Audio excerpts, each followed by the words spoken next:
we all knew that Ben Healy was going to be a candidate for the stage win, especially if you see the composition of the breakaway. 8 riders, strong riders. Mathieu van der Poel is there, heavy favorite.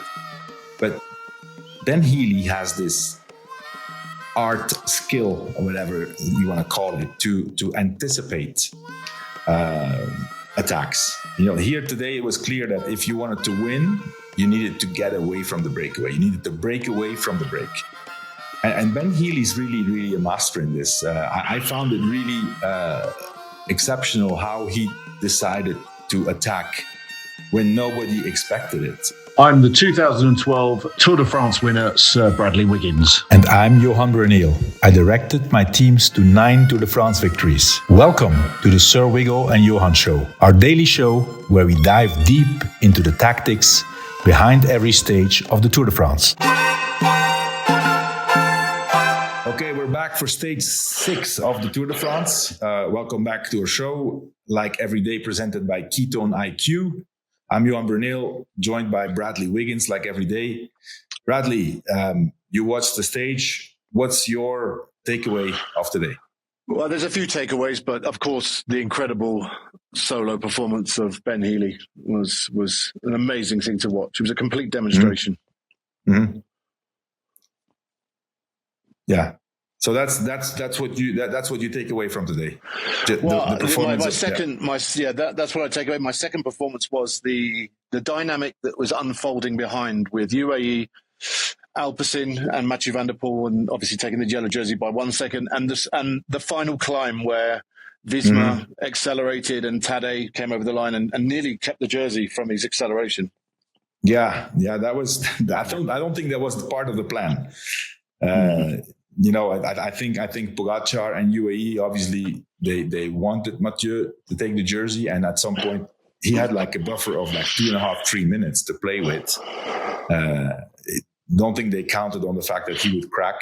And then also, we didn't see too many images of that. But I think that Visma increased the pace to try to have Pogacar not lose the jersey, which personally, I think, okay, it's a strategy, but I don't know. It doesn't do anything. It's not going to work with Tadej. I don't think so.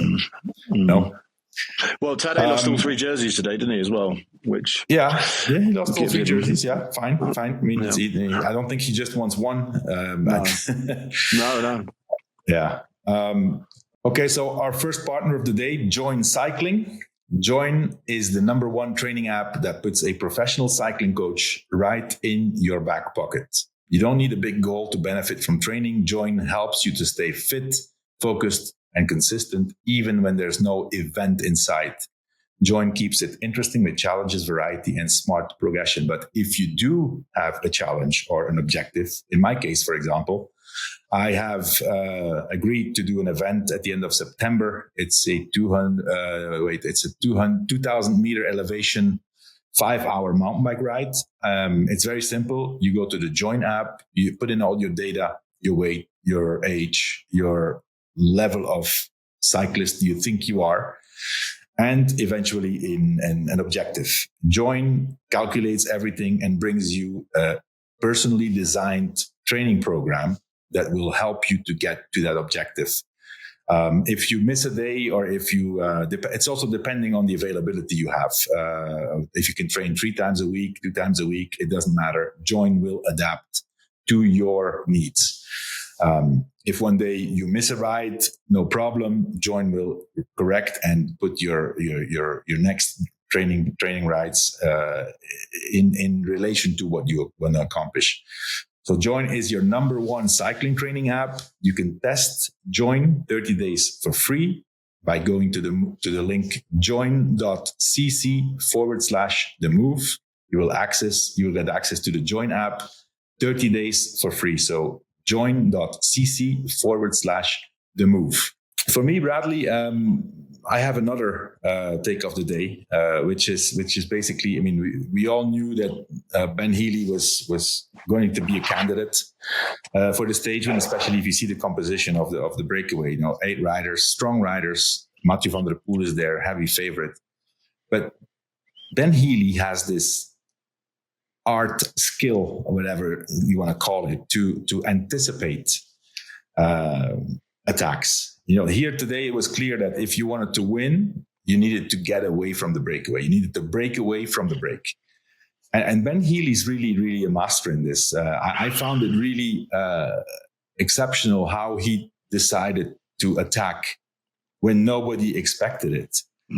You could say, okay, well, obviously everybody was super, super tired already because it was a big, big war to get in the break. If I'm not mistaken, it took like about 100 kilometers for the break to consolidate. But Ben Healy, he attacked on the left side of the road when nobody was expecting it. And that's really something that I don't think anybody has expected it. I heard Simon Yates after the finish saying, well, we know what Ben Healy can do, but we did not expect him to go there. No. Ben is one of those riders. He has to win in that style because he doesn't possess a big sprint. He's not the best, he's not as good a climber as some of those guys who are in that group. And he takes his opportunity. You don't get many opportunities in a Tour de France where you're in a breakaway like that. You're in with a shout of winning a stage. And Ben, when he wins big. Yeah. But this guy's been on the podium at Liège-Bastogne-Liège. He's been on the podium at Amstel Gold. He's a class rider. And it was great to see how he was talking in the interview afterwards. He was like, he reminded us of a small child in some ways. He grew up watching the Tour de France. He imagined one day he'd be at the Tour de France just to take part in the Tour de France, but to be in a position to win a stage and in the manner of which he did it on a stage like today where it was on from the start today. And just to make that break, everyone in that break was a hitter. And to break away from that breakaway the way he did and to be being pursued by Quinn Simmons, and the other gentleman from Tudor, that he was pulling away the whole time. It was an incredible ride that he did today. No, I think people don't realize. I mean, if you look at today's profile and then you see the elevation, it was 3,500 meters or 3,300 meters of elevation. This is a Liège-Bastogne-Liège parcours. Yeah.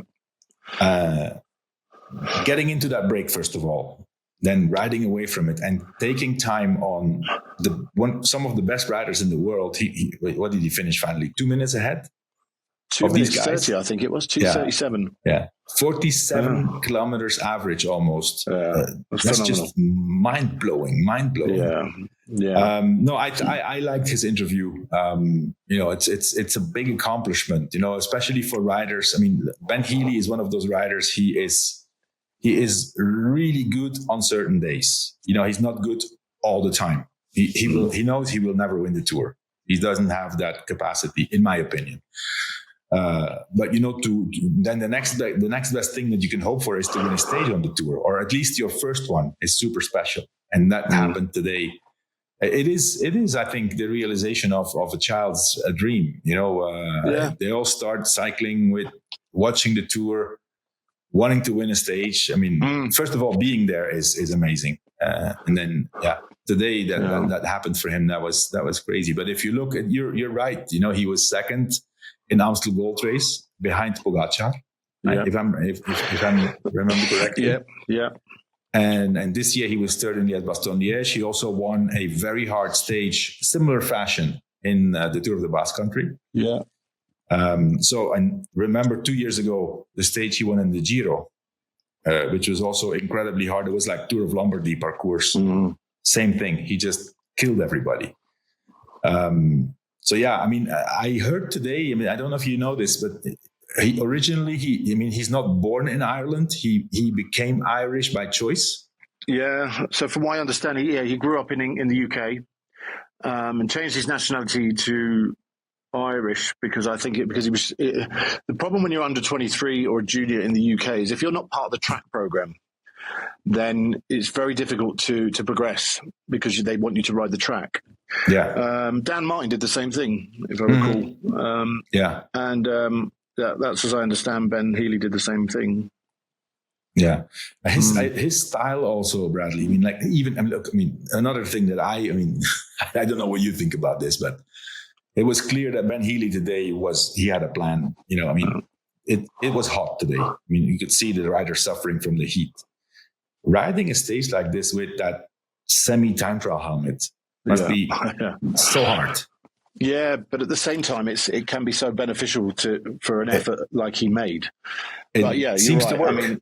I mean, we saw the amount of salt that the riders were covered in today. I mean, it's been a cooler few days before the time trial done. But it wasn't even that hot today, as the weather forecast gave. But the riders were clearly, exerting a lot of sodium, and you could see it on the shorts at the finish. Yeah. But I think personally, when Ben Healy puts on his aero helmet in the peloton, they know that that's the guy. That's the guy. Yeah. It's also, I mean, he said it in his interview, which is also really remarkable. There's a few riders like this, they will not miss the break because they just try and try, and they go with every move until they're in the break. Mm-hmm. Some riders have a better vision, and they say that they go 2 or 3 times and they're in the right break. Yeah, I mean, that break, it took best part of 100 kilometers to go, didn't it? Mm-hmm. Yeah. Well, first, go ahead. At one stage, I saw Matteo Jorgensen actually try to get in that break just before they put Simon Yates in it. So it was. I don't know how things were panning out on the road in terms of the dynamics. You had a good point, didn't you, Johan, in terms of Alpecin, Van der Poel, and a potential agreement with Tadej Pogačar. I think that's. I mean. I think that's the way it went. We know that Pogačar and Van der Poel, they get along quite well. I don't know if they're friends, but they like each other. They respect each other, don't they? Yes, yes. So I personally think there was an agreement between them, and then for sure between the teams. Because it's the typical. It would have been the ideal scenario of having the heavy favorite yellow jersey Pogačar. Looking ahead to, okay, so many days we have to control the race, and today's stage and tomorrow's stage are difficult to control. That's the typical move. Let's try to give the jersey away. And Van der Poel was the ideal candidate, because if Van der Poel now I want to ask you if it's really going to matter, because ultimately he only takes it with 1 second. So is that going to matter for tomorrow? Yeah. But usually you want somebody in the jersey with a team that will control it. They also have Caden Groves. So if they would keep the jersey tomorrow, then the next 2 stages are sprint stages. So they would control, but I'm not sure now. What was clear is that Visma didn't want this. I think that attack from Jorgensen was telling to wanting to join the break. That was not actually, in my opinion, Jorgensen knows they're not going to let him go. That was to make sure that Mathieu van der Poel was not in the break. And that Pogačar needed to keep the jersey, don't you think? Probably, yeah. I mean, we saw Tadej's comments at the finish as well. I mean, so what we saw at the finish was Tadej winning the bunch sprint and it was so close. It looked like he was going to keep the jersey, and obviously Mathieu kept it by 1 second. Now they must, I think it was at 10, 15K to go. Mathieu still had quite a considerable gap in terms of, whether he was going to take the jersey or not. And that gap came down so quickly in the last 10K. Yeah. We saw Mathieu finish. He was a broken man at the finish, like most riders were today. But then we saw the acceleration from Jorgensen up in that finals finish straight, and Tadej obviously just coming over to. So egos were at play there between a lot of them, in terms of wanting to not lose face. But we couldn't understand why they were making that acceleration, Visma, in the final then. But obviously it became apparent that the gap was so small. Visma must have got word that it was very close as to whether Mathieu would take the jersey or not. And so were they applying that pressure to keep Tadej in the jersey, which would mean tomorrow they would have to take up the initiative and ride all day as jersey holders? Yeah. I think that's the case. I mean, it's they're definitely not making. I think it's. I mean, is it part of a strategy? Who knows? It could also be. And that's a bit far-fetched, but it could be that, okay, let's piss him off. Let's piss off Pogačar.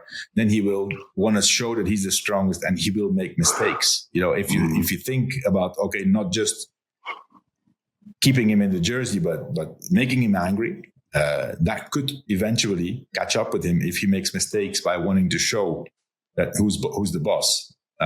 Maybe it's a bit far-fetched, but if you see the quote of Pogacar, he says Visma is lagging behind, but what they did today made no sense. Maybe they fell off track a little yesterday. Even a sprint like that at the end is a bit pointless because it wasn't a sprint for the top 10. That quote tells me, first of all, I am 100% sure there was an agreement between Pogacar and Mathieu. And as I said, ideally, Mathieu takes the jersey with 2 minutes, 3 minutes. That would have been ideal. So Pogacar was obviously also disappointed that Mathieu, first of all, he doesn't have the jersey, but it stays the same. It doesn't really matter. Having somebody in the yellow jersey with just 1 second won't bring you what you want, what you were going for, no? No. And I think had Mathieu had the jersey by 2-3 minutes, then the chances are he would have, we know he would have kept it through tomorrow and then the subsequent sprint stages at the next few days that follow, which would have been ideal for UAE because Alpecin, a couple of more days in yellow, would have took up the role of riding on the front every day. And it meant that Tadej could just sit back with his team and recover a little bit before we hit the high mountains. Yeah. I don't know. What do you think? Obviously, listen, it was sad to see Van der Poel. I've rarely seen Van der Poel so destroyed physically, but also like he was thinking. He said, "What just happened?" It's great to see him in yellow again. And so, listen, it's Mathieu van der Poel. We'll see tomorrow. He recovers. He recovers quickly. Tomorrow is a very important place for him. It's where he won his first Tour de France stage. We all know the special story in honor of Raymond Poulidor. And actually, now thinking back about that, Bradley, we all expected Mathieu to win stage 1. Was also an ideal uphill finish, and he didn't have it. It was Julien Alaphilippe who won the stage and took the jersey. Yeah, and I remember what Mathieu van der Poel did in that stage. The Bretagne was actually something unbelievable. He was at least 10 seconds behind because he didn't get bonification, and there was maybe a little gap, maybe 12 seconds or something. So he needed to get the bonification on the second last time up Muur de Bretagne. He did that, and then he had to win the stage with some kind of a gap. Yeah, and he did that. So it's still. Van der Poel is a special one. We'll see what happens. Okay, let's talk about our other partner, Ketone IQ. Ketones are very widely used in the peloton, as we all know. Me personally, this is my preferred format. It's 10 grams of ketones, no sugar, no caffeine. It's been scientifically proven that ketones, first of all, boost the athletic performance. That's why almost all the riders, if not everybody in the Tour de France peloton, is using ketones. They boost the athletic performance, and in a placebo-controlled study with trained athletes, Ketone IQ boosted average sprint power by 19%, peak power by 13%, cut fatigue by 10%, and spiked blood ketones 5 times in just 20 minutes. Additionally, it has also been discovered that ketones improve faster recovery. After today's stage, they will need it. Ketone IQ recently teamed up with Team Visma Leasebike and also with the University of Leuven to explore recovery and high altitude adaptation. Their key findings are incredible. There's an improved blood flow, higher muscle oxygenation, and better endurance and stamina. So go to ketone.com and enter the code TheMove20 for 20% off. So ketone.com, entering the code TheMove20 at checkout for 20% off. One last little thing about today, Bradley. We see it happen all the time. Like if you have this strong break, 8 riders, really strong guys, but the main figure in the breakaway was Mathieu van der Poel, right? Yeah. So everybody was looking at him. We all knew. I'm going to say probably even if even if Mathieu van der Poel today would have come with the 8 guys to the finish, I'm not sure if he would have won. Because if you are the main figure and you have that goal of taking the yellow jersey, the majority of the weight of the breakaway was on him. He did more work than everybody else. Yeah. Right?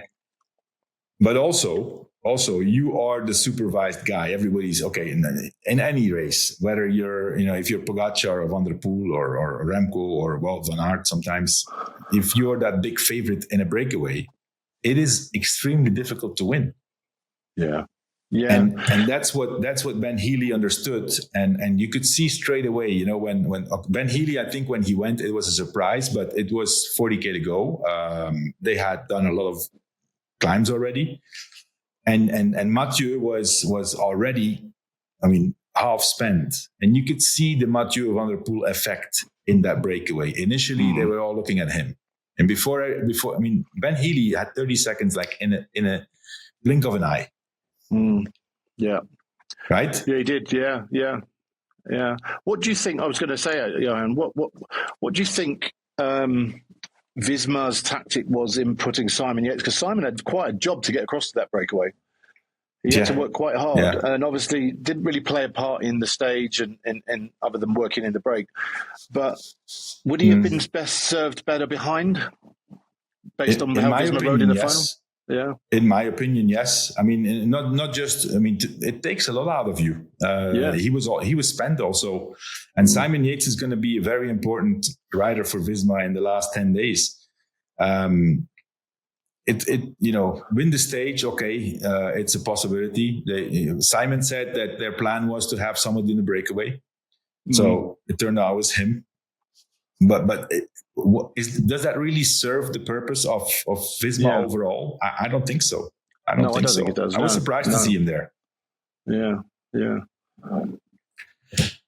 Okay, before we give our opinion, our prediction about tomorrow's stage, last sponsor of today, Ventum.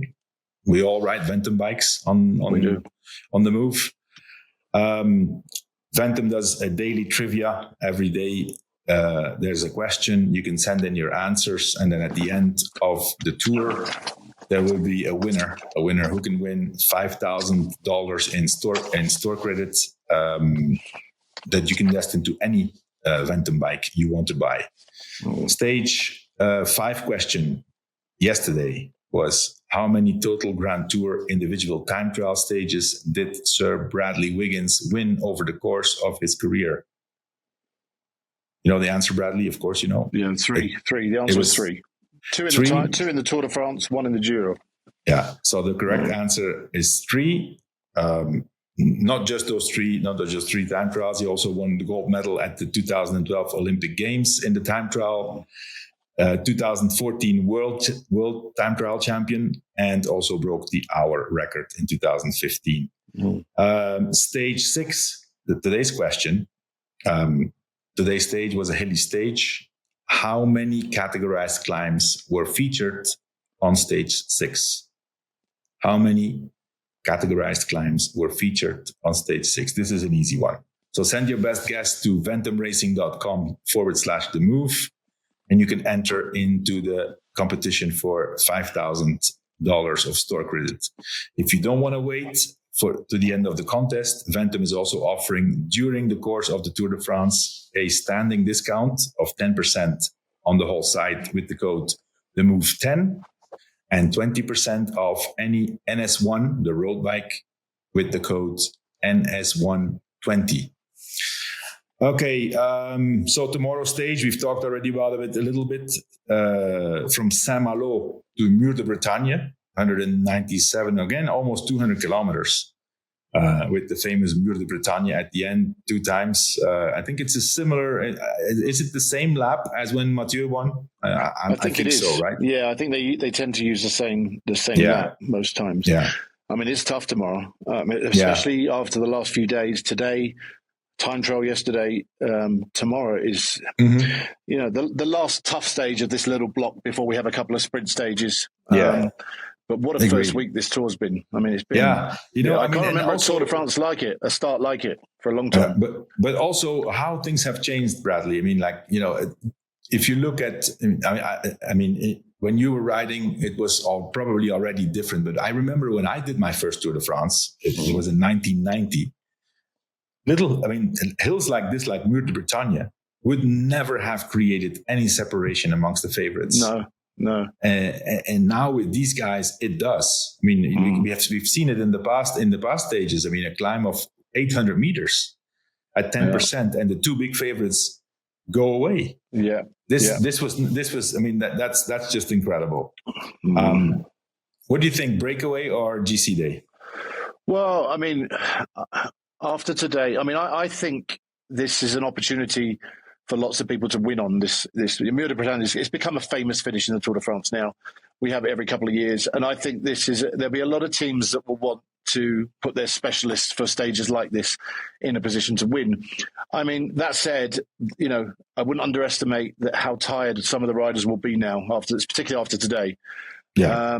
But tomorrow is the last opportunity before we get into sort of flatter sprinter stages for teams that haven't come up with a win yet in this race. And I'm talking about some of the French teams.